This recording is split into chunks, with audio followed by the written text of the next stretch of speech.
Hey everyone, this is Ryder from Skip. It's Tuesday, April 13th. I hope you're doing well and you're having a great day. Very important video today on why people are getting denied for the targeted EIDL advances.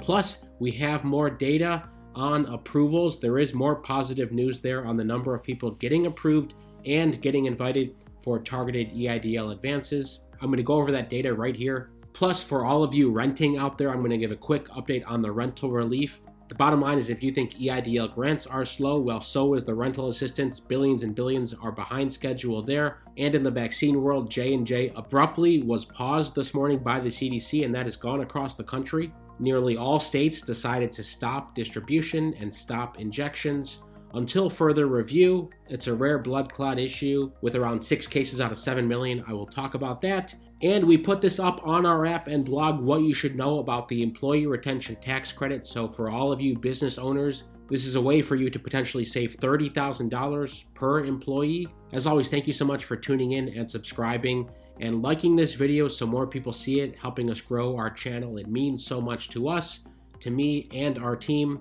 And be sure to watch until the end. Huge shout out and thank you to all of you who sent in examples of your rejection letters. It really is something to see all this. We had seen a couple of these, but now that we've seen the numbers, this is a prevalent problem that many of you are facing. Before I read the letter, I want to show you the latest numbers here. This is based on our poll yesterday. We have over 3,600 responses when we looked at who's been approved and funded, who's been denied, who's been invited, and who hasn't even been invited. Now, of this segment, we see 15% have been approved, 9% denied. This is higher than yesterday. Both of these numbers are higher, actually. And what we've heard is that more people are still being invited and still being approved or denied. So the process is moving. We've seen these numbers move in the last 24 hours. Half of you have still just been invited with no decision yet, and a quarter of you have not even been invited. Now, when we set aside that not invited group, that's around 800 respondents, we get a slightly clearer picture about the numbers. We see that 20% have been approved or funded. 12% now have been denied. This is slightly up from yesterday, so 12% of you may be getting the letter that I'm about to show you. That's over 300 in our poll. And 69% of you have been invited, but you're still waiting for a decision either way. Well, here is the letter. Let me move myself down to the corner here.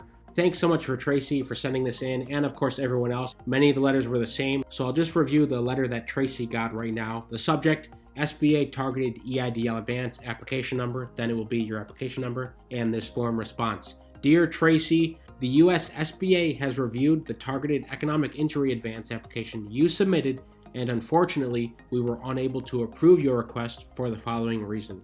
Not eligible.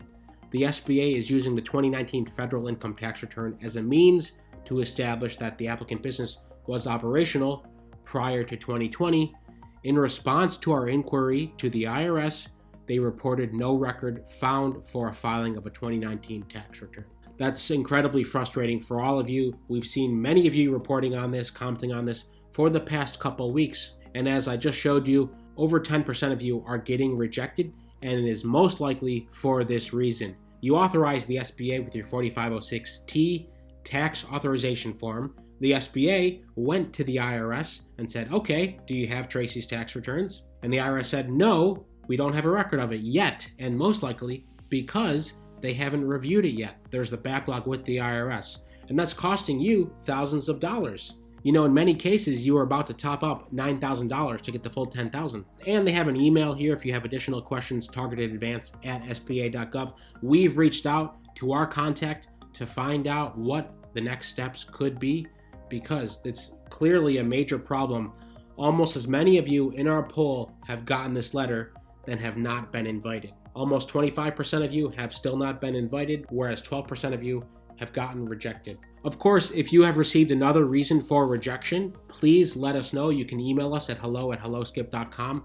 We would love to see that, because we can also bring that to the attention of the SBA as well. Finally, take a look on our app and blog, what you should know about the Employee Retention Tax Credit. The Employee Retention Tax Credit, I will just briefly talk about it here. The ERC was originally slated to end on June 30th, but it will continue to the end of this year. For small businesses facing revenue loss or shutdowns due to the pandemic, the ERC can be claimed for wages paid even if employees were not working. So we go into how to claim the ERC for the first half of 2021, how to claim the ERC for the second half of 2021. If you have employees or if it's just you want to take a look at this to understand this.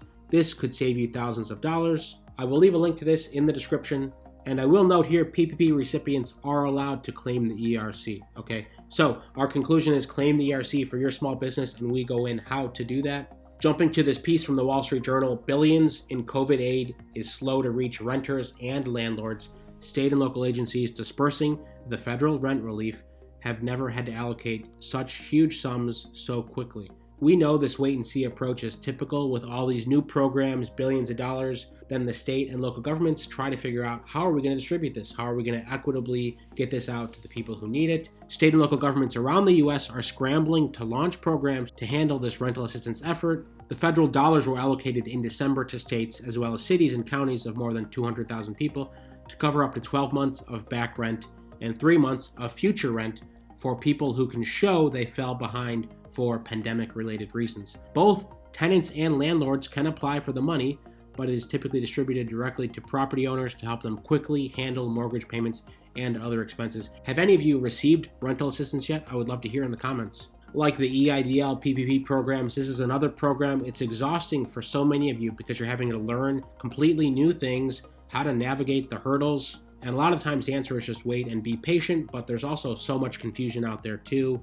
Do you need to take action, or do you just need to sit back and wait? But the main takeaway here is there are backlogs at the city and state levels processing these applications. That's why this distribution is taking so long, similar to the SBA as well. Okay, to end today, this is the big news from this morning that US CDC recommended pausing the J&J vaccine after 6 rare blood clot cases. That's 6 out of around 7 million doses of the J&J vaccine have been distributed. The decision prompted the U.S. government to suspend its vaccination sites administration of Johnson & Johnson vaccine, and states and others had to adapt quickly today. There are millions of doses in the pipeline for J&J, so we don't know what's going to happen there, but of course all these people are going to have to be rescheduled and go the Moderna and Pfizer routes for the time being.